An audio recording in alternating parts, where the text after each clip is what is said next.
Thank you very much, Madam Chair, and I'll be brief. You know, the subcommittee chair, Mr. Bishop, is right. You know, the language is relatively broad.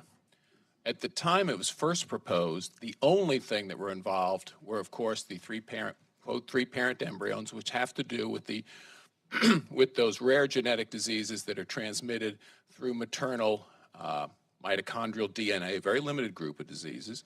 Subsequent to that, though, we did see what went on in China, which is gene editing using the Cas-CRISPR-9 tools, where we have no idea what and even with the mitochondrial DNA transfer, no idea what, because both of these are transmitted to future generations, what's going to be affected in future generations. These are passed down. But the good news is, and the reason why we should have the authorizing committees look at it, is because last October in the journal Nature, there's the report of what's called programmable gene editing, which actually goes and reverses the mutation in your own genetics. The single base pair mutations account for the vast majority of these diseases, which I think will remove all the ethical questions.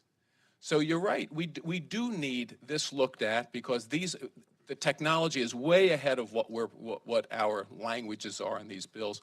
It does need the authorizing committees, and there is a light at the end of the tunnel that I think removes a lot of the ethical questions, and that's the good news. So I rise in support of the amendment as it is now, but with the caveat that this is going to need to be looked at because the technology is advancing way more rapidly than what this amendment suggests. I yield back.